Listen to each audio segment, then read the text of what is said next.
اعوذ باللہ من الشیطان الرجیم، بسم اللہ الرحمن الرحیم۔ حدیث قدسی۔ آپ کے سامنے جن سوروں کا ترجمہ پیش کیا جا رہا ہے یہ قرآن کے سورے نہیں اور نہ ہی 114 سوروں کے علاوہ کسی بھی آیت کو قرآن کی آیت کہا جا سکتا ہے۔ یہ توریت کے سورے ہیں جن میں حضرت موسیٰ سے گفتگو کی گئی اور ان باتوں کو حضرت علی نے اپنی زبان میں پیش کیا ہے۔ 14واں سورہ۔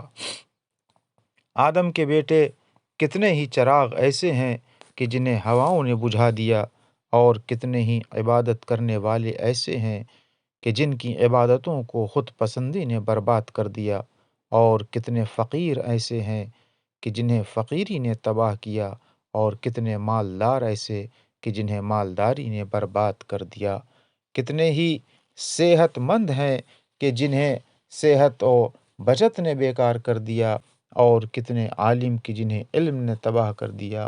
اس لیے ہمارے ساتھ کھیتی کرو اور فائدہ حاصل کرو، ہم سے سوال کرو اور ہم ہی سے معاملہ کرو۔ تمہارے لیے ہمارے پاس وہ فائدہ ہے جو نہ کسی آنکھ نے دیکھا، نہ کسی کان نے سنا، اور نہ کسی کے خیال میں گزرا ہے۔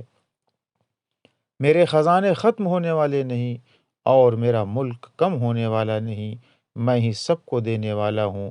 آدم کے بیٹوں، تمہارا دین تمہارا گوشت اور خون ہے، اس لیے اگر دین صحیح ہے تو گوشت اور خون بھی ٹھیک، اور اگر دین خراب تو گوشت اور خون بھی خراب۔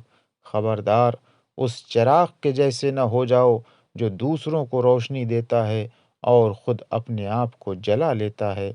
اپنے دلوں سے دنیا کی محبت کو نکال دو کہ میری اور اس کی محبت ایک دل میں جمع نہیں ہو سکتی، اور جس طرح پانی اور آگ کا ایک برتن میں جمع ہونا ناممکن ہے۔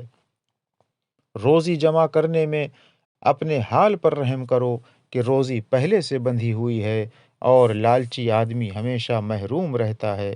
کنجوس کی برائی ہوتی ہے، اور نعمت بہرحال رہنے والی نہیں ہے۔ اور پھر زندگی کی مدت بھی طے ہے۔ ہوشیاری خدا کا خوف ہے، اور بہترین مالداری پائے ہوئے پر راضی ہو جانا ہے۔ آخرت کے راستے کا بہترین سامان تقویٰ، اور بدترین سامان جھوٹ اور چغلی کر کے خلوص دکھانا سب سے بری بات ہے، اور اللہ اپنے بندوں پر ظلم کرنے والا نہیں ہے۔ وآخر دعوانا ان الحمد للہ رب العالمین۔